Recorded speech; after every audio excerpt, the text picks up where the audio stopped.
When we started this, what we were seeing through our employee, this is across all 15,000 people, we were told that, our people did not believe the leadership team walked the talk. So they were actually not authentic about safety. And also, less than 50% of our people thought that injuries were preventable. In other words, they had an acceptance of accidents.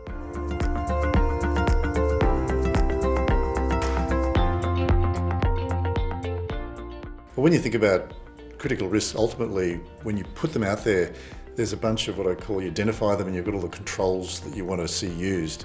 But if you have a leadership team that aren't involved in that, aren't authentically out on site leading that, and don't actually want to lean into getting those risks managed effectively and help the frontline teams do it, you're just kidding yourself. What you'll end up with is another bunch of glug out in the business and another document, another system and another process that just won't get used. So you have to have the leadership team on board before you start.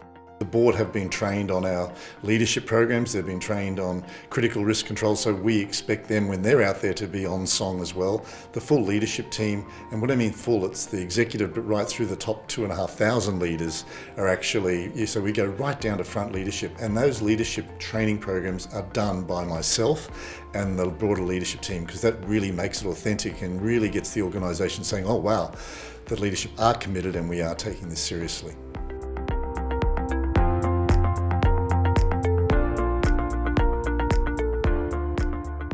We have our critical controls and we go out and verify them. So you'll go out and you'll pick one of them, but it's quite a detailed review because for every critical risk, you might have 5 or 6 controls that you expect to see. So you go and follow that and you go out with those controls and you talk to the frontline operatives and just make sure they're being actually used. And then you try and make an assessment of what's being done effectively and what's not. And then what we do is we bake all those up to get a good feel for just how we're controlling risks across all the sites and work out where we've got work to do and where it's going well.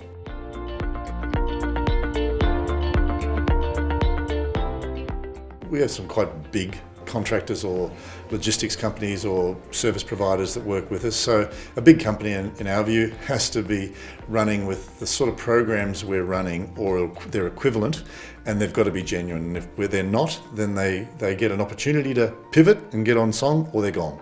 And we've made quite a few changes over the last few years as we've been on this journey. A smaller company, though, doesn't have the resources, so we treat them more as our own. So we've done an enormous amount of training and other critical risk inductions with those individuals just to get them onto our systems, but we treat them like our own employees. If I now look 4 or 5 years into this, we see those results that over 85–90% of our people are saying we think the leadership are really authentic about safety and we think that all injuries are preventable. That's an amazing move, and that's, I'd say, the thing that's then underpinned. We're seeing now all the lag indices. So the lag indices now, TRIFR was averaging across all of our businesses about 6, it's now down to under 3. If I look at then the serious injuries, which were about 20 to 30 per year, they're down to 2, still too many, but the last 2 years, so major improvement. And if I look at our high potentials, the near misses, they're down from by about 50%, and I'd say they're much better reported. I doubt 5 years ago they were all getting reported. So we've seen a dramatic improvement, a long way to go, but really it has moved the dial.